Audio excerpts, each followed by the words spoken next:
How's it going, guys? So I'm here with your Smackdown review.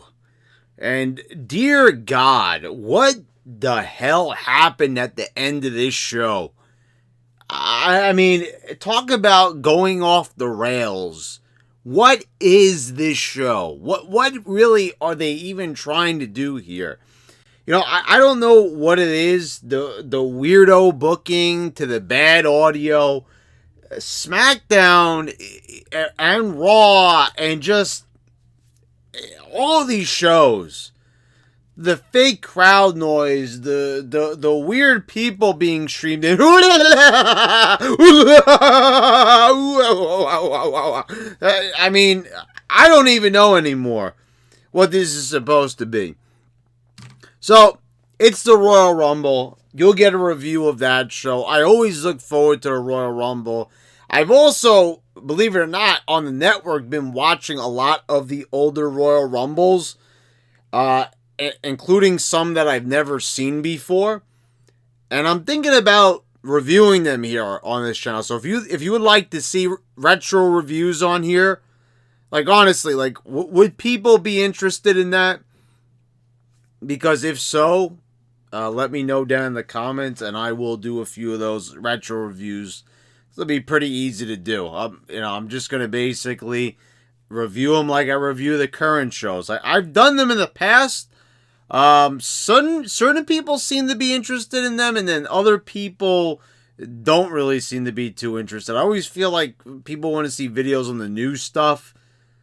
I don't know why. I guess it's because it's more timely. So I guess I kind of understand that. Even though it would be more fun to talk about the older stuff, and it would be nice to actually be able to praise things for a change. I think people might also enjoy that change of pace, so let me know. So we've got Daniel Bryan out there basically telling us what we already know about the Royal Rumble. This is like the second week that he's doing this, coming out there cutting this boring as hell promo. What happened with Daniel Bryan? As everyone knows, this is one of the few indie darlings I actually like and have liked consistently for years and years. But they're like putting him in a spot now, and supposedly he's in charge of creative. So I don't know if it's because he's in charge of his own creative. It's like there's no excitement surrounding him anymore. There doesn't seem to be anything. It's like we're getting a different Daniel Bryan that just has nothing to him. He's just being boring and drab. And it's kind of like he wants to win the Royal Rumble, but there's no drive behind it. And the way he's being booked on the show, losing to Cesaro of all people. So AJ Styles comes out, and he's a Raw superstar, but wouldn't you know it, almost tells us that it's the Superstar Quarterly Invitational. Okay, so that's a thing now. Okay, like, oh, well, excuse me if I didn't know about something that was never mentioned before, and if it was, I surely forgot about it by now. So, throughout the show, Raw Superstar just keep popping up. That didn't happen on Raw. SmackDown stars didn't show up on Raw, I don't think. I didn't really watch this show. I was looking at it on YouTube. I didn't click on any of the videos because nothing was of any interest, but I didn't see any SmackDown stars on there unless I missed something. If I did, let me know, but all of a sudden, this is just a thing now because they can't think of anything else to do.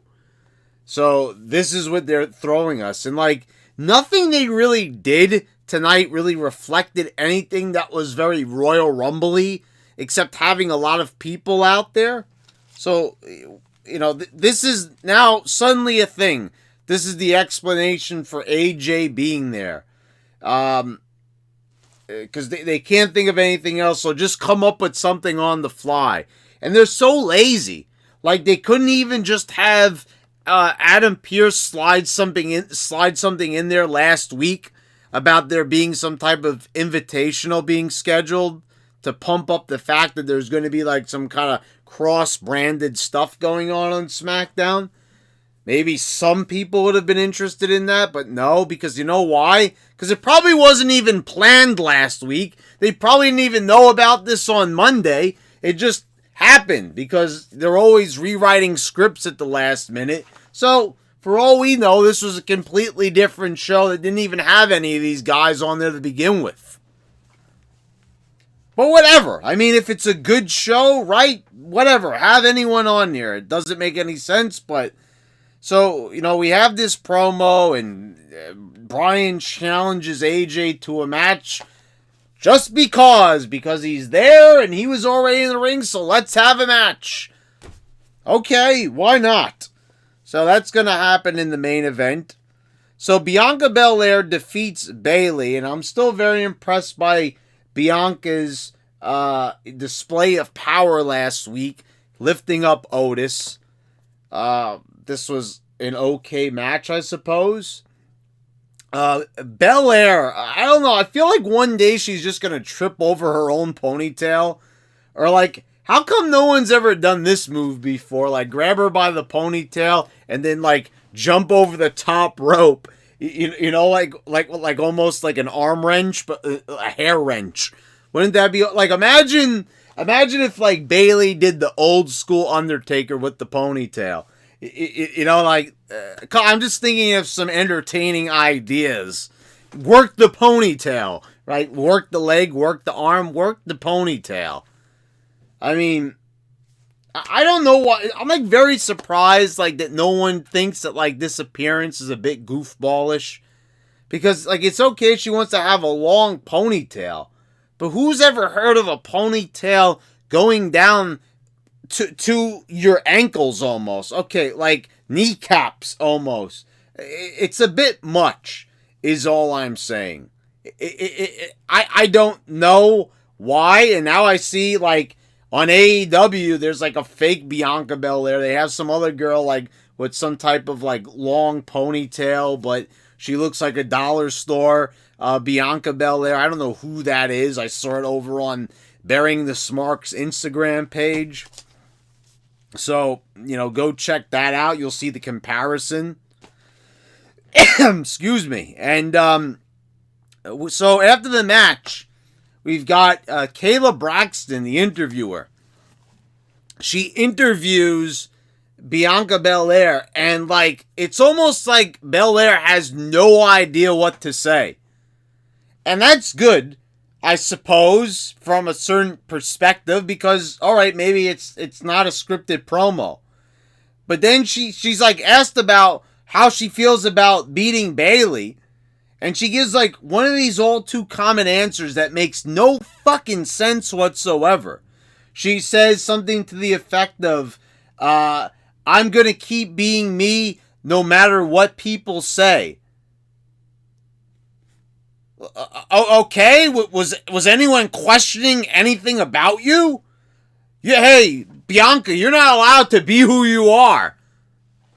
Well, you really showed us. Like, what? Like, the biggest win of her career. Okay, I guess because she's the women's champion. Well, I thought NXT was supposed to be the best brand. Apparently, it's not. A few years ago, they were telling us they're the best brand. They're beating everybody at Survivor Series a few years back. Now, now like winning against the women's champ is the biggest thing again. I thought it would be the biggest thing, winning against the NXT women's champ. Apparently not. So now we're back to this, as it should be. But I don't know. There's something about her just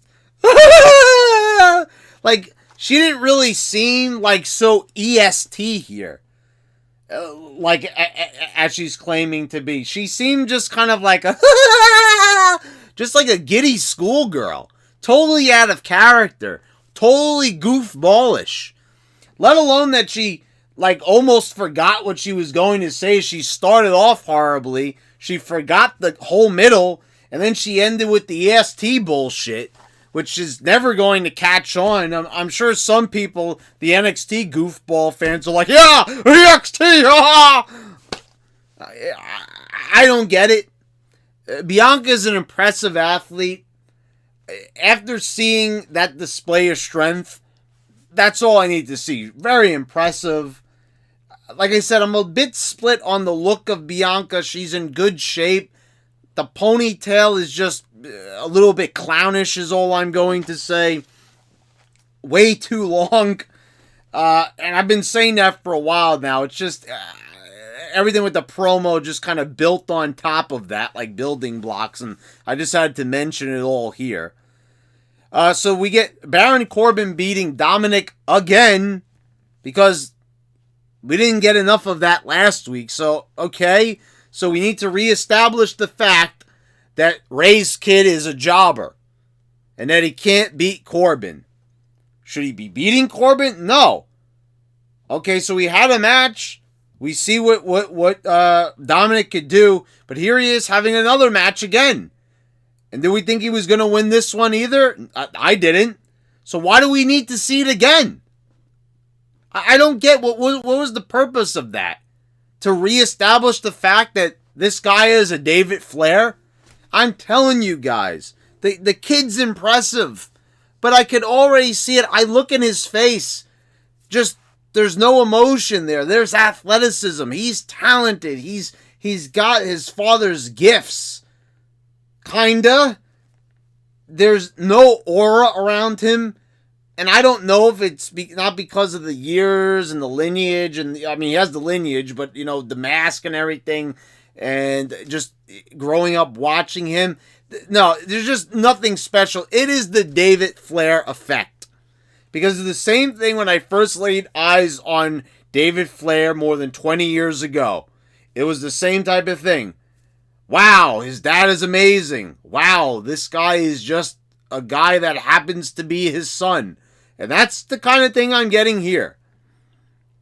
It wasn't like David Flair was a really bad wrestler. No, I think he was okay. He seemed like he had the fundamentals down. I never really thought that the matches he wrestled were bad or anything like that, but he was a guy in the ring. Like, he just didn't stand apart from any other competent jobber or any other wrestler that you would see, like, randomly on the indies that does an okay job. He's just a serviceable guy. And that's what I'm getting from Dominic. He's just a serviceable wrestler. So backstage, we got Big E, and he's like trying to sweeten the pot with Sonya Deville. I still don't know what's going on with like Sonya being there. Like, why out of anybody is this your authority figure? Like, you pick the blandest, stone-faced girl to just be there on camera in an authority role, which usually is reserved for some of the most charismatic individuals ever. We've got Vicky Guerrero pouring her heart out there, you know, putting her all into the performance. Teddy Long, Eric Bischoff, all these people. Even Mike Adamle, there's a deep cut, had more personality than Sonya Deville. Had more personality than Adam Pearce, mind you. But I just don't get it. And there's Miz and Morrison. They show up. They're there. I don't know. Morrison makes a reference to GameStop about the, you know, stock market thing that's going on. You got Sonya saying a little something. It's not audible. Great audio, guys. Got to tell you something. This audio is magnificent. I mean, this is pristine. In 2021, you've got an empty arena. You don't have anything to interfere, but you're actually got crowd noises that are interfering with your own audio.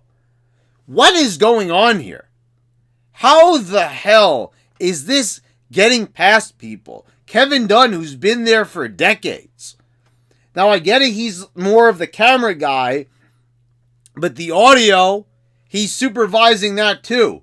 So where is that? Like, what is going on here? How come I can't hear the wrestlers? So, you know, and I listened, and then Big E talks, and I guess because he's got more of a booming voice, but it sounded 10 times more clear. So some people sound clear and others don't. And it doesn't help that Sonya Deville is just depressed. Like, she's depressed. She's just standing there, and it's like she just doesn't know what to do with herself. She's wearing them flashy suits, and she's totally lost backstage. Like, there's just nothing there. Like, seriously, like, I could hear a damn cuckoo clock. Like, there's just nothing going on. It's like Three Stooges when they would zoom in on Curly's face and there's nothing home. Just like, so so I don't even know, like, Morrison and Miz, Miz says something about, like, Big E not winning the Royal Rumble, and they just start fighting about this for whatever reason. Like, is that anything to fight over? Is that something that would, like, hurt your feelings saying this? Like, what? Like, I don't even get it. Like a big brawl erupts. You're not going to win the Royal Rumble. Like, I don't. We're gonna talk about this in a moment with the Reigns promo with Owens. We've got Sasha Banks and Reginald back there. Talk about, like, overacting with Sasha with the again with just like what the hell is going on here? Like, how is this considered to be, like, your top women's wrestler? She's, like, laughing like a complete idiot. And I don't even, this whole skit with the wine and everything, like, why are we watching this? She's like, oh, well, can she recommend a good wine when I break her jaw? Like, just these so scripted lines that, like, no one would ever say.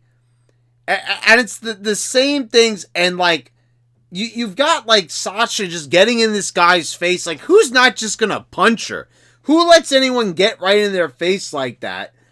And I get it. Like, okay, we don't want to punch the girl in the face and all that. But, I mean, like, really?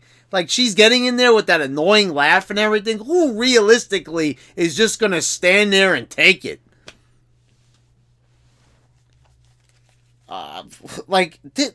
She's such a bad actress. Like, how are these people in this company for this long? And this is what we get? This is what we get. And people are, and I'll get to it in a moment, what Undertaker said. Are you seriously telling me that this product is not soft, this product has gone off the rails, that this product doesn't have real tough guys and tough girls and everything? I mean, holy shit. I mean, you look back and you look at all the women of the past, and they made, like, Sable just made Sasha Banks look like a complete wimp. You saw Sable and she meant business. You didn't have Sable back there in Jacqueline's face back in 98 going, hey! Did you? No, she'd get in there and she'd kick her ass. Like, not this freaking stupid stuff going on with the overacting and just, it's just total buffoonery. It's just, it's laughably bad, but I'm not even laughing because it's not funny. Like, and when it's not even laughably bad, it's just bad. It's just bad. It's just bad. It's just bad. So then we get Sami Zayn and Nakamurphy. They try to, like, all of a sudden, Cesaro and Nakamurphy, they're trying to explain, like, that somehow they silently broke up the group, but, they try to, like, but it's too late. You already fucked it up and just, you completely just had these guys go their own separate ways, and now you're trying to find a way to, like, kind of connect the dots back again, and no one cares at this point. So he's asking for Nakamurphy's help. Nakamurphy tells him to go to hell. At least I could hear Sami Zayn, which was good. Roman Reigns and Kevin Owens in a great split screen here. And, here's the thing once again. If you're going to have Roman Reigns talk in a low voice, I get it. He's supposed to be methodical. He's supposed to be psychological. He's supposed to have that Jake the Snake thing going on. He doesn't yell. He doesn't raise his voice. He keeps a calm demeanor. So, wouldn't that then tell you that maybe you need to raise his mic up a bit? Maybe you need to, have him, no, you don't have to have him project, because that's not what he's going for. Just, can we get better audio? I mean, I am sick and tired. It's bad enough that this show is bad, and I'm having a hard time hearing the show, which makes it even worse. Like, I said this last week. It's bad enough that the show sucks. Don't give me little additional reasons that I have to pick on because it's a basic thing. There's two important things about not just a wrestling show, but any show in general. And what are those things? Well, number one, you probably have to see it. Yeah, it's probably a nice idea to give the viewer a good picture of what's going on. You probably want to use the best quality camera you can, and you probably want to do it, in HD, like, 1080p or something like that. And, what's the other thing? Well, you probably want to hear it, right? Yeah, so how come we can't hear it that well? I mean, seriously, I can hear Owens fine, but it's always when Reigns is on the screen. This is your top guy. This is the guy that you're building the whole show around. And by the way, like, Reigns is just in this one segment backstage, and that's it. So last week, we built, in the weeks before, we're building the show around this guy, right? So at least we got that right. We're not doing good storylines, but hell, at least, they're formatting a show in which they're actually trying to get someone over and keep them there. Wow, what a novel concept. Big stars, right? Wow, like, it's not like that didn't work for Stone Cold or The Rock or Hulk Hogan or anyone else. So they finally got that right. And now they just relegate him to a single segment. And Kevin Owens is like getting annoyed at Reigns. Like, remember what I said before about Big E and Morrison and like the insult of not winning the Royal Rumble? So he's talking about like his father and his grandfathers, and we're seeing like Owens says twice, "Watch what you say next. Watch what you say next." Like, is there any originality at all here? Like, is this how people talk? Like, when they have a feud, when they don't like each other, is this like how people talk? Well, it wasn't how they used to talk during the Attitude Era. And it definitely is not how people talk during the Ruthless Aggression Era. For some reason, this is how they talk this is how they talk now. Totally unrealistic. It's almost like these people are just, unrealistic NPCs with bad voice acting. Like, is basically what we're getting here. Because there's nothing here. Like, there's no conversation really being had. It's a bunch of garbage. And Reigns, for the parts that I could actually hear, I'm hearing him say to Kevin Owens, well, maybe, when you meet when you join up with your grandfathers one day, they'll tell you that, you should have respected the tribal chief. And then, this like sets Owens off. Oh man, how dare you say that about my grandfathers? That I should have called you the tribal chief? Oh man, like, okay? Like, this is a grown-ass man. This is what he's getting upset with?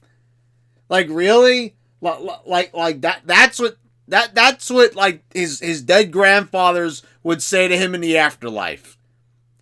Kevin Owens goes to heaven, and the first thing his grandfathers would say to him is, well, you really should have respected the tribal chief more, and probably referred to him as the tribal chief. I mean, how heinous, how disrespectful that was. You've got to be fucking kidding me. I mean, this is the best that they could do. How is Vince McMahon approving this? Vince McMahon, and I was just seeing this, like, watching all the old stuff on the network again. Vince McMahon was one of the best promo guys. Even after Vince Russo left and everything, and the Vince McMahon villain character was already established, Vince McMahon was cutting amazing promos. Vince McMahon was making me laugh. Vince McMahon was entertaining me. Vince McMahon was probably the best part on the show.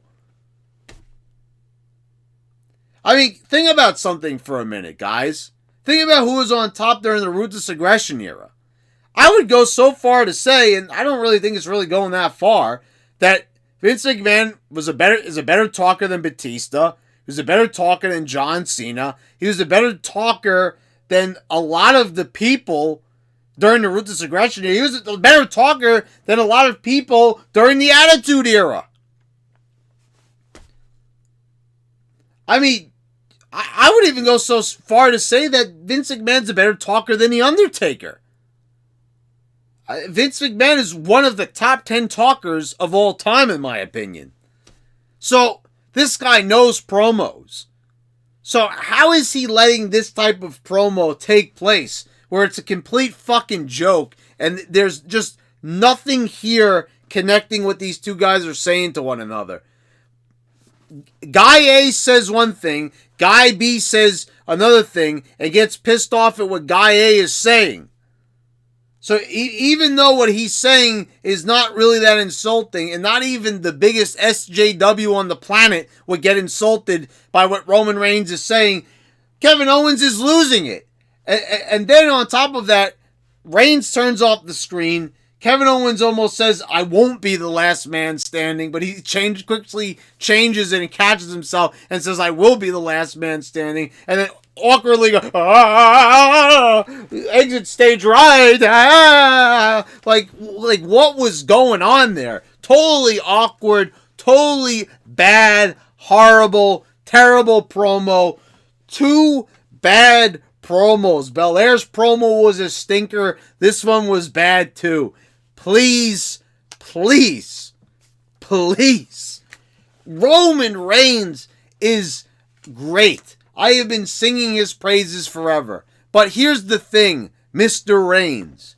If I can for a moment, please. You took issue with what The Undertaker said.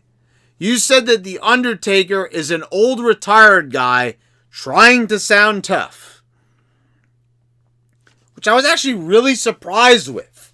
Because Reigns always struck me as to be wiser. And didn't care what Marks had to say.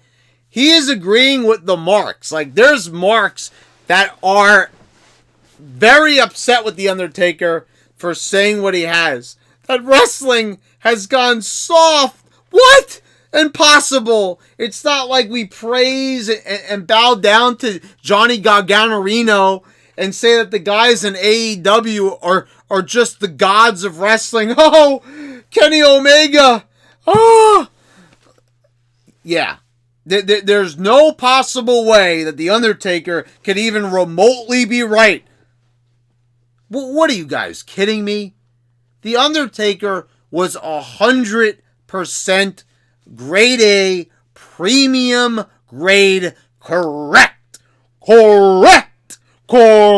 right? Isn't that what your beloved New Day? Yeah, it's not soft. New Day being a top tag team for years, correct, right? Yeah, it's not like wrestling, correct, has been soft for years, correct. Give me a break. Give me a break. Give me a break. Break me off a piece of that fucked up bar. You gotta be kidding me. I mean, Jesus Christ, guys. You honestly cannot be serious that you are actually taking exception to what The Undertaker said. And in my video, most of my subscribers, most people who viewed that video, and I was very happy with the view count on there, so thank you for that, guys. I was very happy to see that most people did agree with The Undertaker had to say. And a lot of those people don't watch wrestling anymore. And that's probably the reason why. People who still watch wrestling and enjoy it are going to take exception. Because of course you want to shield yourself from the fact that this is bad. Well, Reigns, let me tell you something. After seeing this promo, what happened here, and the insults traded, maybe it is time to reconsider what you heard on Joe Rogan's podcast. Just a suggestion. I'm just saying, Reigns, I'm a big fan. I have been saying to the goofballs on the internet that they were dead wrong about Roman Reigns, that Roman Reigns was one of the last few real superstars. But he started doing his tribal chief gimmick, and I see why people really like it. And I'm a little confused. Like, I know it's like they see the potential in it, but no, people actually think it's really good. Like, Reigns is doing something amazing. And I don't get it. I think it's the fact that people like that he's a heel, and they've been waiting for it for so long that they're fooling themselves and thinking that this is like masterful, but it's not. I mean, first of all, where is Jey Uso? Where's Jimmy Uso? Where is the rest of the family that he's supposed to be the head of the table of? Like, Paul Heyman is there, and he's not Samoan. He's not part of the family, and he's there. So, like, we're not even getting a good story. Nothing even progresses here. Instead, we're stuck with a fat slob that Reigns is endlessly feuding with. And like I said, not like it would have been stupendous or anything, but at least the Adam Pearce thing would have been something different. Like, but nope. First of all, it was completely pointless. It was just a way of, like, getting a rematch and having a reason for the rematch. And I've never seen, I probably have before, but this was truly exceptional how they just made this match. And just like, you know, they made it basically by doing a bunch of stuff, jumping through hoops, doing a whole gauntlet match, just so we could go back to square one and still get the same shitty match. I mean, just absolutely horrible. So, all right, so let's go to the main event and the total chaos that ensues. AJ Styles and Daniel Bryan are having a match. There's a disqualification when Sami Zayn attacks Bryan after he dives on top of him and Cesaro. And Cesaro is doing commentary. And I do not know why, like, okay, you have Sami Zayn out there and you have Cesaro. You're not going to put Sami Zayn on commentary. You're going to put Cesaro. Cesaro cannot talk. I do not know why. If this, you know, this is the thing where these wrestlers don't seem to get it. And this is the reason why it's gone soft. If you're not good at talking, you probably should get acting lessons. It would probably be a good idea, because what did Vince McMahon say on the Stone Cold podcast way back when? He said that Cesaro lacks charisma. He has no character. Now, they haven't tried ever to actually give him a character. So you could say maybe partially it's not his fault. But, you know, he's had opportunities on the mic to impress, and he has not done so far. So a lot of times it's on him. And this is another thing where the fans are completely overrating Cesaro. I'm not going to say that Cesaro is not a great wrestler. He's good. Is he fantastic to the point where we should make this guy the world champion? Absolutely not. And I've been saying that for years. Just like, honestly, could you ever see Cesaro walking around with a world championship? If you're saying yes to that question, I just honestly don't believe you. Because it's just, I know we got the Jason Statham comparisons and all that stuff, and that's all fine and well. But, guys, I just don't see it. There's nothing there where we can just, without a doubt, say that this guy is world champion material. Because he's not. This is one of these guys where I said, it's like you're a mid-carder. And you should be happy that you got that far, because not everyone even gets that far. And that's the thing with Cody Rhodes. But everybody has this syndrome where they feel they got the holier-than-thou attitude where, oh, I'm bigger than what I am. Oh, I've got more worth. You know, I've spent all this time on the indies. I deserve the main event. Yeah, like, okay. This is something that guys like Christopher Daniels have wrestled with for years. where they really think that they badmouth everybody in the business because they can't be world champion, because they couldn't be a main eventer. Not everyone can be a main eventer. Okay? Not everybody, Barry Horowitz worked hard for years, right? Was he a world champion? No. Okay, so, let's be perfectly honest here. There's been many great wrestlers that haven't been world champion. And, the fact that everyone gets all bent out of shape, remember the fact, Mark Henry, when he didn't win the world championship, everybody cried that WWE was racist until they gave him the world championship, but then it wasn't the right world championship, so everybody said they should have given him the WWE title instead. Stop trying to please these people, and thank God they don't with every single person. Otherwise, every single wrestler on the roster would be world champion if you listen to these goofballs. So anyway, this ends up becoming a magical 6-man tag. Just out of the clear blue sky. Becomes a 6-man tag. When we've got Sami Zayn, AJ, and Cesaro. And they wrestle Nakamurphy, Daniel Bryan, and Big E. And then we get some interference from Miz and Morrison. And then this match then morphs into a magical handicap match. We've got AJ, Big E, Otis, Nakamurphy against Miz, Morrison, Sami Zayn, Cesaro, and AJ. And then, guess what? Sheamus is there, so he comes out, and now it's a fucking 10-man tag. What the hell is going on? Seriously, what the fuck is going on here? What? And the match just keeps restarting with more and more people. Just give me a fucking break. You've got nothing, man. Come on, man. Right? Yeah, you've got nothing. You've got nothing to present for this show, for your go-home show. So the best you've got is throw everybody out there. And then, after all this chaos comes in, Braun Strowman then just comes in. And there's his return. And this guy's on Raw too, but he's there too, so he's going to make his return right before the Rumble. And okay, so now you're throwing just everybody out there. So, first of all of this shit was so stupid, and then Braun comes out and you don't even care about that return. Everything was just thrown out there, and it was a big mishmash, and all of it just felt like a big mess. It was a big mess. Bad promos, too much going on where it was just absolute. This was like AEW, with just guys just flying all over the place and running out and just all complete chaotic, and it's just a bunch of nonsense. It was a bunch of garbage.